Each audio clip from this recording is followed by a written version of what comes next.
Students, exercise 7.4 का question number 1 आपसे कहा गया है कि फाइंड करें आप डिटर्मिनेंट्स को, और पार्ट आपको हम यहाँ पर बी पार्ट सॉल्व करते हैं।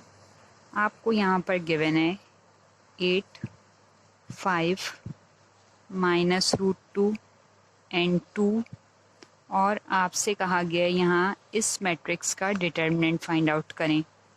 आप लेट सपोज कर लें कि आपको मैट्रिक्स गिवन है m,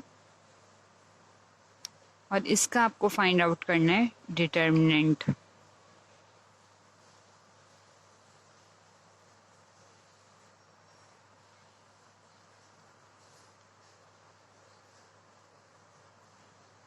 अब आपने जब मैट्रिक्स m का डिटर्मिनेंट फाइंड आउट करना है तो आप इसको इस तरह से रिप्रेजेंट करेंगे। आप लिखेंगे इसे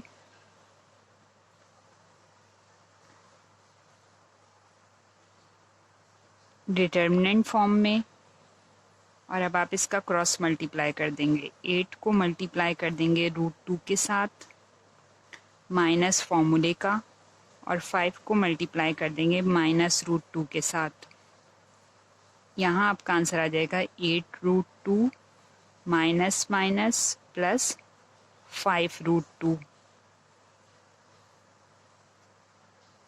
अब यहाँ पर आपके पास √2 दोनों ब्रैकेट्स में, अगर हम दोनों टर्म्स में देखें तो √2 कॉमन है।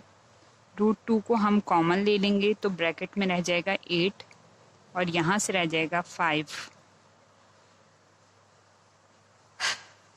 8 + 5 आपके पास हो जाएगा 13, और √2। यह आपका डिटर्मिनेंट सॉल्व हो के आ गया है 13√2।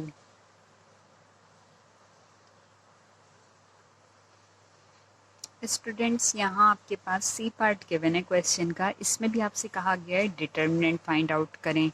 लेट्स सपोज कि आप इसको नेम दे देते हैं के मैट्रिक्स का। मैट्रिक्स गिवन है आपको, इसमें आपके पास वैल्यूज़ हैं √64, 8, यहाँ 8 गिवन है और फिर √64। आपने इसका डिटर्मिनेंट फाइंड आउट करना है। डिटर्मिनेंट फाइंड आउट करने के लिए आप इसको मैट्रिक्स में आप स्क्वायर ब्रैकेट्स बनाते हैं, यहाँ स्क्वायर ब्रैकेट नहीं बनाते, आप इस तरह से लिखते हैं इसको, स्ट्रेट लाइंस। अब यहाँ पर आपने फाइंड आउट करना है, क्रॉस मल्टीप्लाई कर दें। √64 मल्टीप्लाई बाय √64, माइनस का साइन, और 8 मल्टीप्लाई बाय 8। √64 को √64 से मल्टीप्लाई करें, और 8 8 ज़ा 64। तो जब ये पेयर बन जाता है तो स्क्वायर रूट से बाहर आ जाता है। अब आप लिख देंगे 64 - 64। तो आपका डिटर्मिनेंट ऑफ के आ गया है 0। ये आपका पार्ट सी सॉल्व हो गया है, जो पेज नंबर 179 पर आपको गिवन है। Thank you. यहाँ हमने क्वेश्चन नंबर 1 का part B and C solve किया है, पार्ट ए आप लोग करेंगे सॉल्व। अब है क्वेश्चन नंबर 2। इसमें आपको 4 पार्ट्स गिवन है, और आपसे कहा गया है which of the following matrices given below are non singular, और आपने बताना है कि इनमें से नॉन सिंगुलर मैट्रिक्स कौन सा है। आते हैं अब सॉल्यूशन की साइड। यहाँ आपको क्वेश्चन नंबर 2 का पार्ट डी गिवन है, और आपसे कहा गया है आपने बताना है क्या ये नॉन सिंगुलर मैट्रिक्स है या फिर ये सिंगुलर मैट्रिक्स है। तो स्टूडेंट्स, इसको फर्स्ट स्टेप में हम सपोज करते हैं, इसको नेम दे देते हैं this is a A matrix,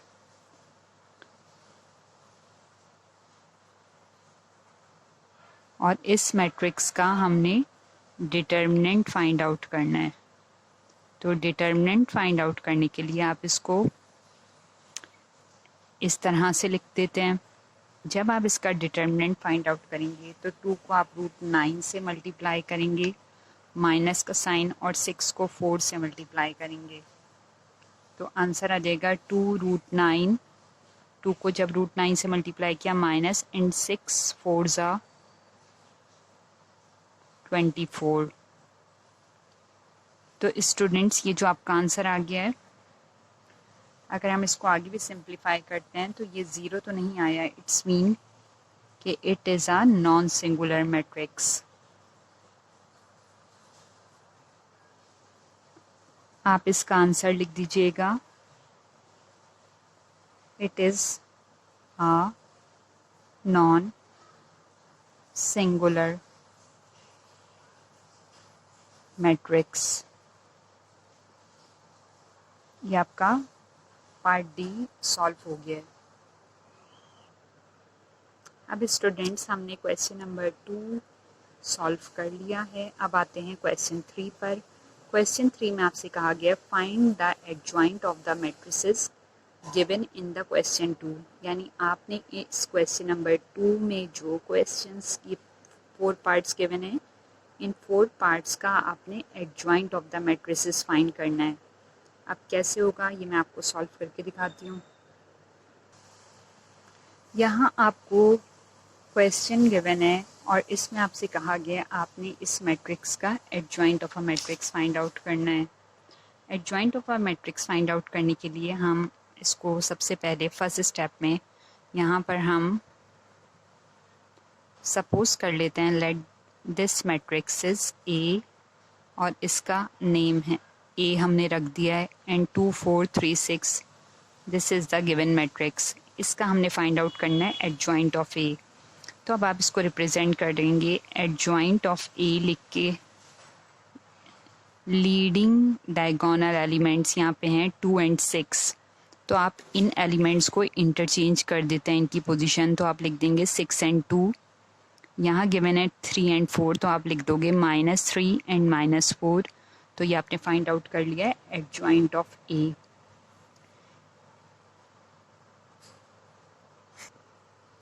इसके बाद यहाँ स्टूडेंट्स आपको गिवन है क्वेश्चन नंबर 4 और इसमें आपसे कहा गया है find inverse of each of the following matrices if it's exist.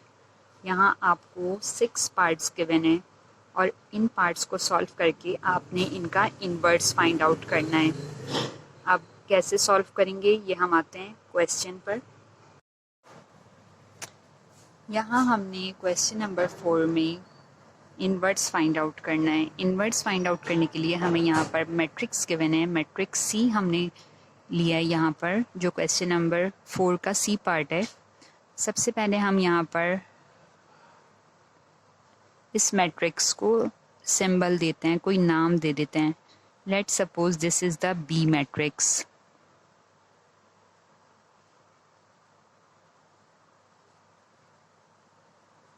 अब आपने इस मैट्रिक्स को जब इनवर्स फाइंड आउट करना है तो आप इसका फॉर्मूला लिखोगे, B inverse is equal to adjoint of B divided by determinant of B.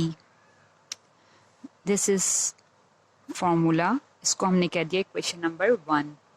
अब आपने फाइंड आउट करना है डिटर्मिनेंट ऑफ बी। यहाँ आपको बी मैट्रिक्स गिवन था, अब आपने जब डिटर्मिनेंट फाइंड आउट करना है तो अब आपने क्रॉस मल्टीप्लाई कर देना है। 4 मल्टीप्लाई बाय -5 -1 मल्टीप्लाई बाय 8, 4 5 ज़ा 20 एंड माइनस माइनस प्लस 8 1 ज़ा 8, -20 + 8 आंसर आ जाएगा आपके पास -12, क्योंकि यहाँ 20 ग्रेटर नंबर है तो साइन इसका आएगा -20 + 8 इज इक्वल टू -12। तो आपके पास डिटर्मिनेंट ऑफ बी आ गया है। अब आपने लेना है adjoint of B. Adjoint of B आप लोगों को अभी समझाया है कि स्टूडेंट्स आप लीडिंग डायगोनल एलिमेंट्स के नंबर्स को इंटरचेंज करते हैं। यहाँ 4 गिवन है, यहाँ -5, तो आप यहाँ लिख दोगे -5 और यहाँ लिख दोगे 4, और -1 और 8 यहाँ आपको गिवन है तो आप यहाँ पर इसको +1 लिख दोगे और इसको -8। इन दोनों के आपने साइन चेंज कर दिए, इन दोनों की आपने पोजीशन चेंज कर दी। एडजॉइंट ऑफ बी भी आपके पास आ गया है। अब आप now put the values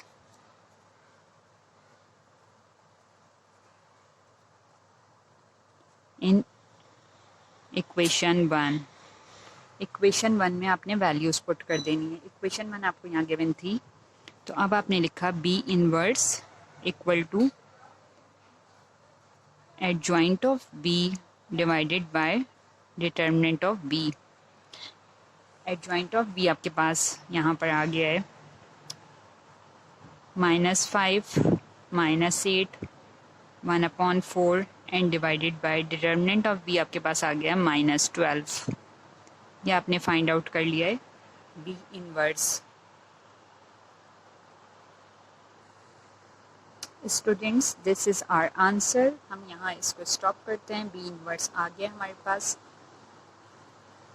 remaining parts आपने क्वेश्चन 4 के इसी तरह से सॉल्व कर लेने हैं। It's very simple. I hope कि आप लोग ईज़िली अटैम्प्ट कर लोगे।